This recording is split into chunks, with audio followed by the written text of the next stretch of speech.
don't really know how to talk about this too well. These thoughts, these ideas have been sort of circling the drain in my brain that leads to the internet for quite some time now. And for some reason, my teenage years are coming back to life. You know, you march through life and then there's like this grave in the horror movie where the zombie hand comes out and grabs your foot. And maybe it's the half-century thing. I'm going to be 51 this month. But I'm circling back. And the one thing that I'm unpacking when thinking about my teenage years is the extraordinary lack of guidance that I received.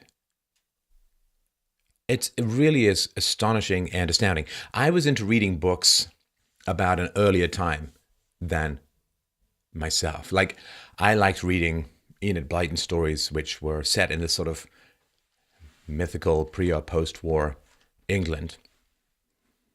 And so I guess I was heavily influenced by old world or old school values. I didn't like reading contemporary stuff, and I still don't. I mean, I'm drawn to the classics because that's where the humanity is, the sort of empty scraping evacuation of meaning that passes for art in the modern world. Hey, you don't get virtue, but would you like a bunch of useless orgasms? Okay, then are selected it is. And so I grew up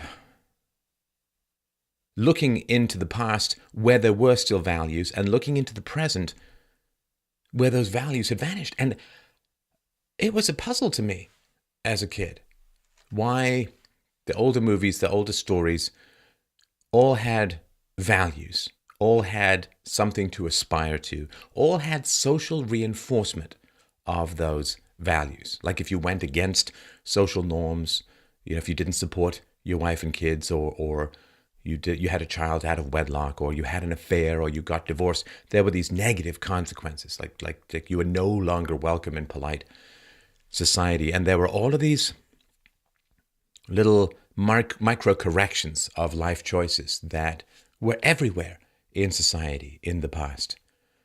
And then, probably coinciding, though hopefully not causal, probably coinciding with around the time that I was born, all of this stuff just began to vanish. Now, I did 2 years of boarding school, as I mentioned recently, from 6 to 8. And there were values there, pretty harshly enforced, I'll tell you that. I mean, not quite at a George Orwell level, but pretty harshly enforced. But there were values there. And then I do remember going from the sort of patriotism and St. George and England's finest hour and the noble island rather than the French referred to perfidious Albion situation. I remember going from there to the amoral ashcan of former values known as government schools, wherein I spent the remainder of my educational life, all the way up to a master's degree in history, where I had the same kind of amoralism. And I've really been thinking, and you know what, come to think of it now, just pumped into my head, thanks brain, always a party, that it's because I'm really in the phase of teaching my daughter values now. And maybe in teaching my daughter values, I'm recognizing just how adrift we all were growing up in the 70s and the 80s, with the amoralism, the sort of ice storm, key party, sexual hedonism, which floated around in the environment that I grew up in terrible and terrifying ways. And now that I'm teaching values, I think I'm really, really recognizing just how unbelievably adrift and valueless my upbringing was. I suspect yours as well.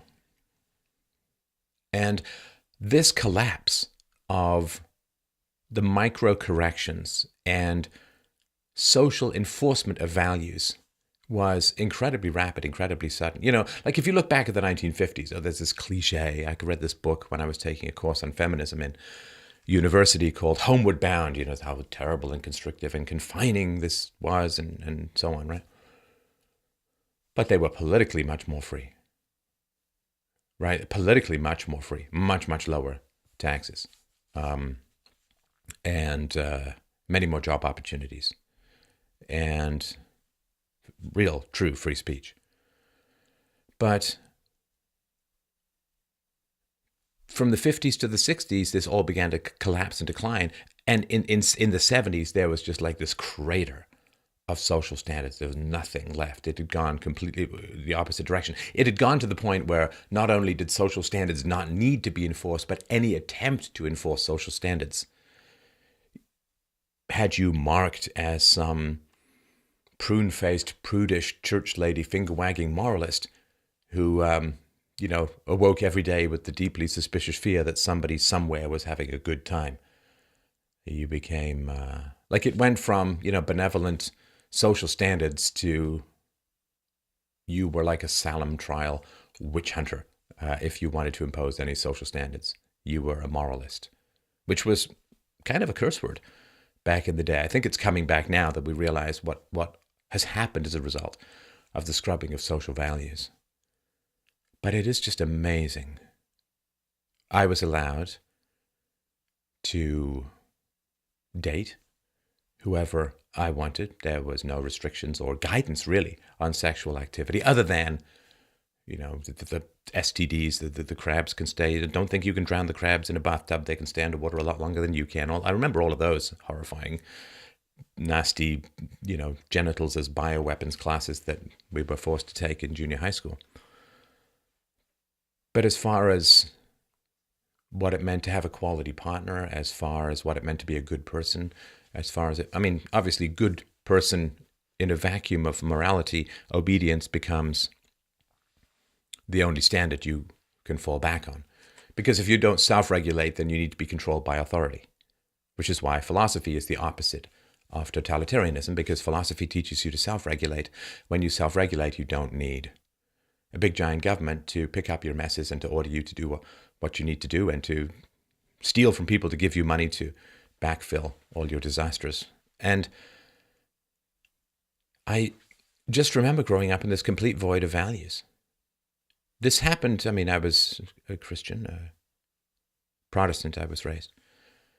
And I've talked about this relatively recent, so I won't go into more here, but there wasn't a lot of values and virtues coming out of the church either. I remember this funny thing. Welcome to my stream of consciousness. I remember this funny thing. So when I was a kid, I used to go with my mom to this pub, and this pub had an area for drinking, and it had a fantastic area for playing. Little paths between hedges, fantastic for tag and hide and go seek and all the stuff that I loved to play as a kid. And I remember that there was a streaking phase that was going on in the 70s. This would be the early 70s because I was pretty young. And the streaking phase is be nude, right? And a guy, I remember him, the long cliched hair, the Jim Morrison style Christ emulation beard, and tall and thin. And he walked into the bar and walked through the garden completely nude. And everyone clapped and cheered. Now, I'd been reading stories said in the past or written in the past where like a woman couldn't show much of her ankle without it being scandalous. And here with this guy's twigs and berries swaying in the breeze, a bunch of castanets in a hurricane, and everybody's cheering. It's considered fun and goofy, and these two worlds, in my brain, they doth collide, or certainly did at the time.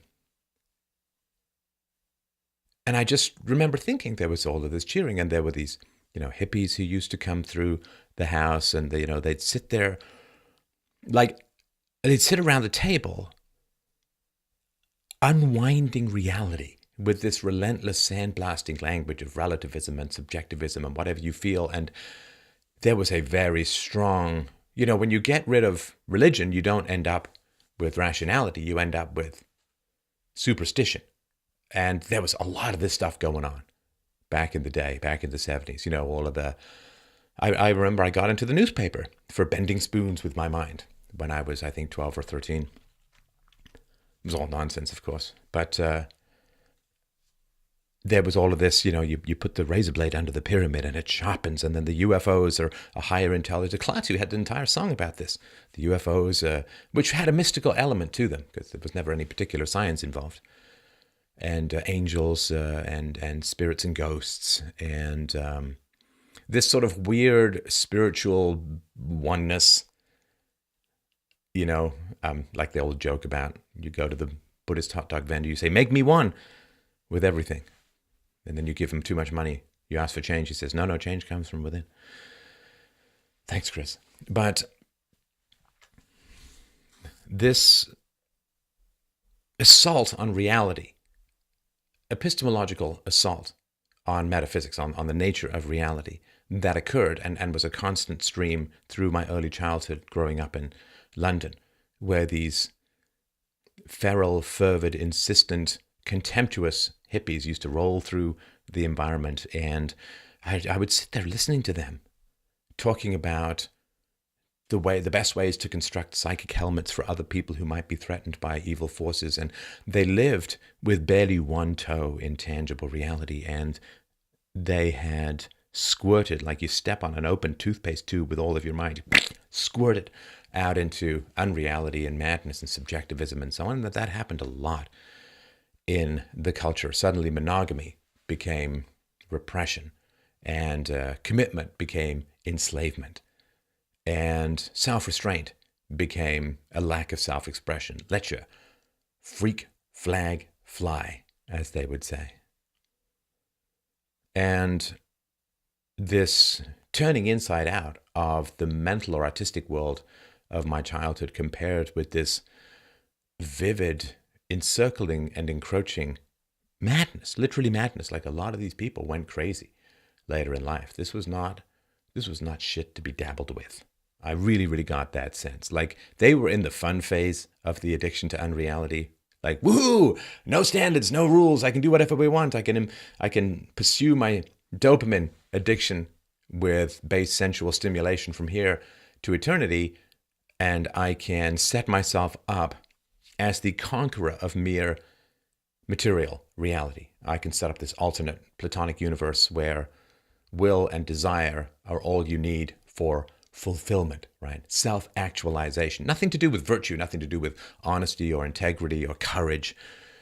Well, the courage that was portrayed was the courage to reject any limitations on behavior. And the enemy was not the madness that was approaching them, like the old painting of the horse thundering down the train tracks towards the train. This was what was approaching, like a slow-moving spiral bullet of hysterical consequences was going to splatter their brains, and it did to a lot of them, as I found out later.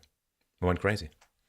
Too many drugs, too much meaninglessness, too much anti-rationality, because they weren't just irrational, it's one thing. Anti-rational. They had found their enemy, and their enemy was truth. They had found their enemy, and enemy was integrity, reality, materialism, restraint, facts. And I remember thinking, what a strange thing that the stories that I'm reading, the art world that I inhabit, existed not long ago, a decade or two at most. And then this nightmarish world. And to me, it is a nightmarish world when you use the power of language to undo the reality that first gave us language. Well, we get language because we see things in the real world, we identify them, they're consistent, a tree is a tree, a clock is a clock. We see these things and they're consistent. And it is that very consistency that gives rise to the possibility of language. You can call a cloud, but there's no word for the shape of a particular cloud over time. It's going to change. That which has no form cannot be described in language for long. The language could not arise to undo reality if reality was not stable enough to give rise to that language. So using that which is derived from reality to undo reality, it's like taking the weapon from somebody trying to act in self-defense and killing them with it. And the intensity of the anti-rationalists was matched very much by the older generation's boredom and dissociation when it came to education. Like I remember the history teacher was a real slow talker, like hypnotizing. I had nothing to say. Nothing to say. I took history for years, had nothing, got no lessons out of it, nothing of value whatsoever. It's criminal. The realities that are kept from the young for the sake of keeping them dumb and complacent. Mere bugs in the muddy footprints of stomping power. And so the rules were gone. Gone. Just vanished. In the space of like a decade, the rules just vanished. Now people say, I'm the life of the party. People say that I have the sort of the rational hatred for the welfare state. But to me, a lot of this had to do with the welfare state.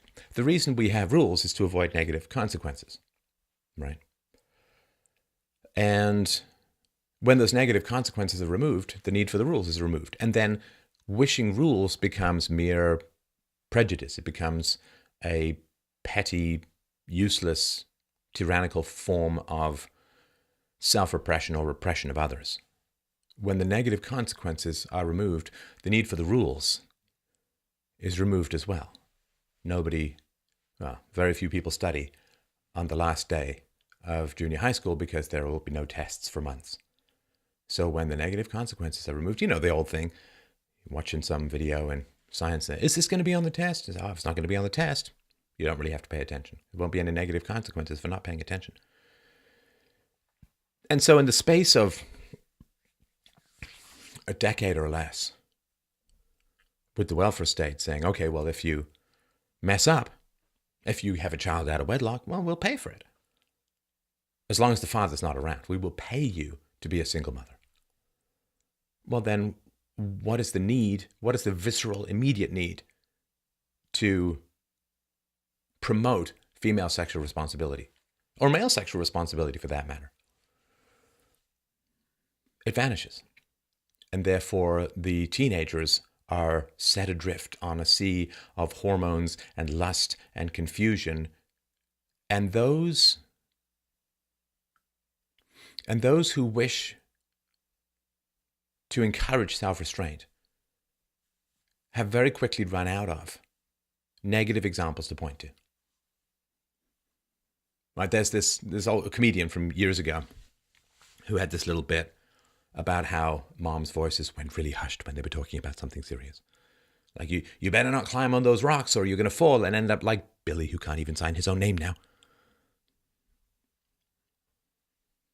That was an old joke when I was a kid. If you slip and fall on those rocks, don't come running to me. If you break your legs, slip and fall, break your legs, don't come running to me. And what used to happen is if a woman had a child outside of wedlock and kept the child, then she would be unmarriable for the most part. She would be sitting at home with her parents with no particular life, and her parents would foot the financial bill for raising the child because she would be unable to work. And so because the parents would have to pay out the $200,000 to raise the child, the parents had at least $200,000 and general social self-respectability, social standing, social status to lose if their daughter got pregnant outside of wedlock. And so they had an incentive. They chaperoned. They instilled the virtues and values of sexual restraint in their daughters and their sons. And the boys knew if they got a girl pregnant that they would have to marry her or like leave town forever or whatever. And so the boys had sexual restraint as well. And this, gap between the sort of 50s and the 70s, the Richie versus Fonzie almost. Well, the difference was the welfare state. And now you could say, well, the difference was birth control. But why giving women more control over birth control would result in more single motherhood makes no sense whatsoever, fundamentally, right? Here's a way you cannot have children. Oh, look, women are having more children irresponsibly. I mean, it's the welfare state. Come on, it's not the technology. And this complete collapse of micro-correction social feedback, this complete collapse of examples to point to, saying if you date this boy and you get pregnant, you're going to end up like so-and-so, right? Like that girl in the movie Grease, who's like, I'm really worried. I feel like a broken typewriter. Why? I skipped a period. Right? Might be pregnant. No father, no husband. Well, father, no husband. And so you couldn't point because these women now were set up. They got free healthcare, they got subsidized housing, they got food stamps, they got SNAP, they got welfare over time. They were set. So how can you say, don't end up like so-and-so when so-and-so is making more money by pumping out illegitimate children than her sister who has a job or who's going to college? Don't end up like this girl who gets to breastfeed, have adoring children around her, not have to work, not have to take care of a man, not have to do any of those things. And with that, you get a massive collapse in female skill sets. And that's, this sort of modern women, often useless. They can't cook, can't clean, can't, the men too, right? Men, they can't fix cars, they can't, don't know how to repair a lawnmower, they can't build a wall, they can get to level infinity on video games, but as far as practical, useful things to do. And so when women didn't have to sell their skill set on the free market of marriage, then women could become useless because they received money for just being irresponsibly sexual. And so this entire edifice, which took tens of thousands of years to develop, of female skill sets, well, so because and then everything became humiliating. Like if you, I can hear the people out there cooking and cleaning. Are you saying that's all women bring to the right? Come on. Don't go there. Don't be drawn into that narrative. We're trying to speak reasonably here. But how to run a household, it's a big job. Especially if you have a couple of kids. It's a big job. And it's a skillful job. And this value has all vanished. All of this accumulated wisdom of how to run a household, of how to cook, to clean, to raise children well, to participate in the neighborhood, to have a tight-knit social community. Well, multiculturalism has killed that to a large degree. But all of this skill set has vanished. And now women, what do they have to offer? Well, they have to offer sexuality. They don't have to offer companionship or quality homemaking or excellent parenting or any of these things because they're not on the market anymore. They've married the government and they don't have to provide anything to the government except their votes, which they're more than happy to do. And voting once every couple of years, a whole lot easier than running a household. And so because there were no negative examples for irresponsibility became self-expression. And restraint became repression. Self-control became self-destruction almost. And why shouldn't it? Negative consequences. Like if there was a pill that cured all the effects of smoking, would you nag people to stop smoking? Just pop a pill. Costs a penny, cures all the effects of smoking. And you might, sort of, if you don't like the secondhand smoke and so on, but the consequences would be much less dire. And so we have this amazing generation that's grown up. Men, what do we evolve to do? Men are evolved to work and women are evolved to have babies. And now we have, at least in America, 90 million people out of the workforce. Men don't work and women don't have babies anymore. And then we say, wow, our lives are strangely meaningless. Our lives are strangely empty. I'm depressed. I'm anxious. I don't have any purpose. Purpose comes from danger. Purpose comes from risk and reward. And we've set up a society where rewards are diminished and risk is eliminated in so many areas. Reward is diminished because you just get taxed to hell and gone, and risk is reduced because if you make a mistake, if you're irresponsible, if you do something wrong, what happens? You get paid. Like average woman in America with a couple of kids on welfare, she needs to earn like $70,000, $80,000 in salary to just match the benefits she's getting tax-free from the government. So when it's a harem situation, you understand? It's a harem situation wherein the women don't have to stay trim. Why is obesity increasing? Well, partly it's the result of immigration, and partly it's the result of the fact that women don't have to stay trim to keep their men, because the government's going to send them their checks anyway. No danger of being left for somebody thinner and more attractive who takes care of themselves, and this is one of the reasons why among whites the life expectancy is diminishing. I want to stay attractive to my wife. I exercise and take care of my teeth and all of that. So, but there's no negative consequences, no fault divorce. Yeah, do what you want. No fault divorce. It was important in the past to find out who broke up the marriage, who was the irresponsible one, who was the immature one, who cheated, who was the addict, who hit, who beat, who what.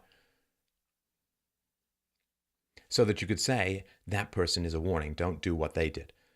But when you've got a welfare state, what does it matter? Who caused the breakup of the marriage? Because no negative particular consequences accrue. And in fact, for the women with alimony and child support, positive consequences can accrue from all of that. And so I was launched, like so many of us, out into the world with no guidance. Other than, in a sense, the gravity well suck you under the Black Sea of despair guidance of consequence-less hedonism. It's actually a pretty good song by Great Big Sea. But anyway, just hedonism. Nobody cared who I dated. Nobody cared that I was going to marry the wrong woman, because the consequences did not accrue to my community, to my family of origin, to those around me. Other than, in a very abstract way, taxes go up, but not viscerally. Nobody, like when there are no negative consequences to those around us, or when the negative consequences don't accrue to either them or to us directly, we kind of stop caring about each other. And I have this conversation a lot with people who call into this show.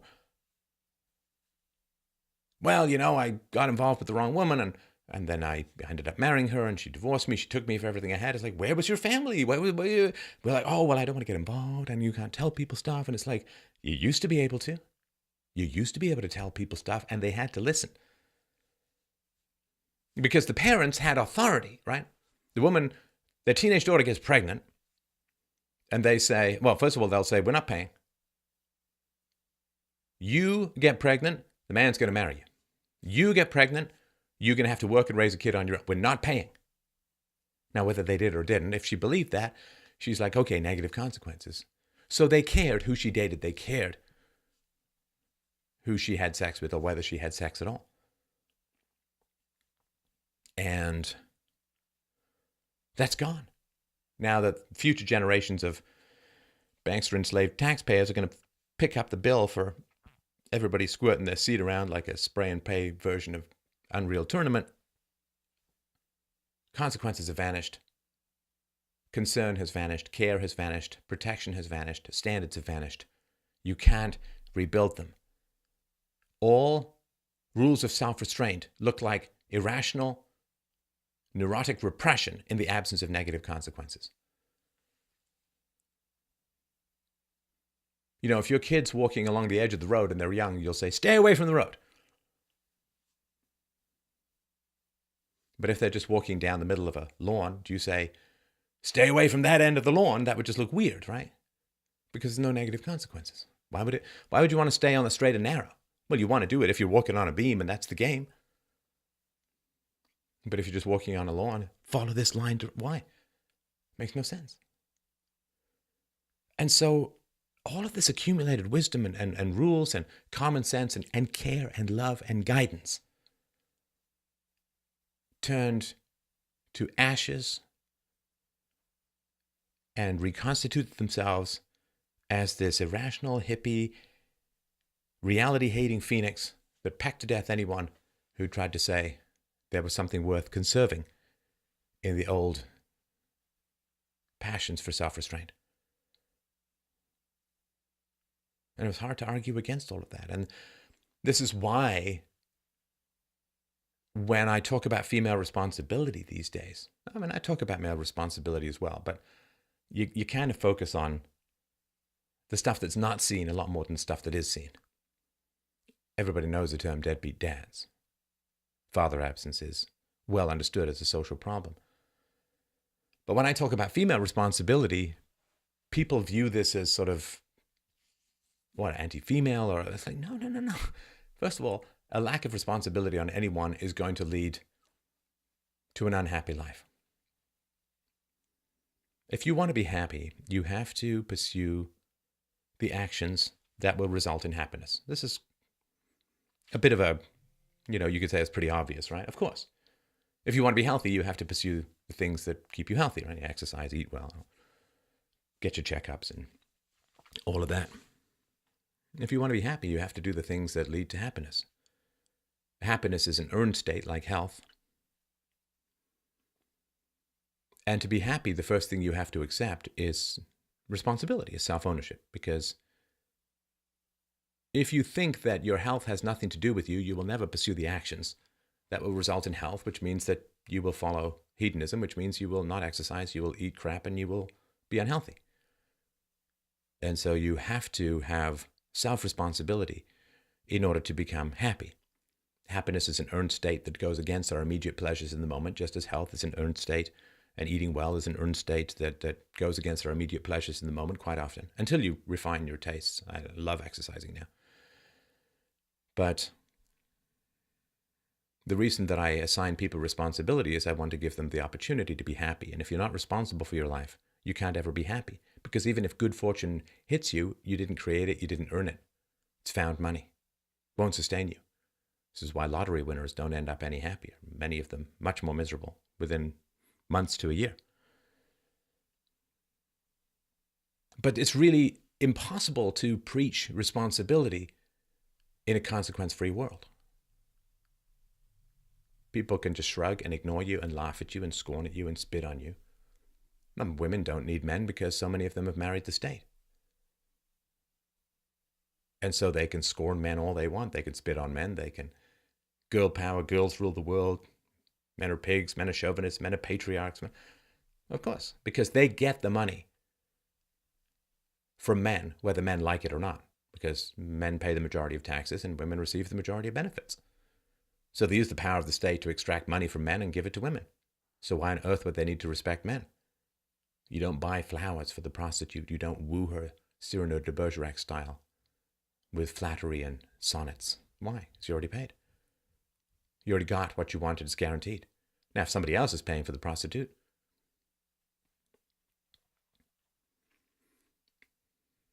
male resources is the definition of their sexual market value. And when governments strip men of their resources through the power of taxation, they're stripping men of their sexual market value, which is why men are much less interested in relationships these days. So this untutored nature of my upbringing, it took me a long time of crashing around hedonism, of crashing around self-gratification, of throwing bricks into a canyon and think I'm building a home to live in, of random actions, to respect and recognize the need for structure, for rules, for self-restraint. That's gone from our culture now. It's starting to come back as this next generation is looking at the survey of radical subjectivism and hedonism, and not just the collapse, but not just the destruction, but the hatred of existing social rules. They're looking at that and saying, that did not work. It's different. Again, I don't know what the word is. I think there's a word in German for it. I'm sure there is, but it probably would be more syllables than an Aztec nickname for a Welsh village. But, if you turn your car on, your car doesn't start, it doesn't work. If you turn your car on, your car explodes, that's quite different. That's like the opposite of working. It's not working. It's like blowing up. And the absence of social rules has just not just turned into a lawless society. It's turned into a cancerous, pathologically self-destructive society. And there are those of us out there trying to resurrect the rules. It's a tough job in the absence of consequences, but we need the rules, and we need to spread them, and we need to understand them. Because by God, we all know this. The consequences are coming.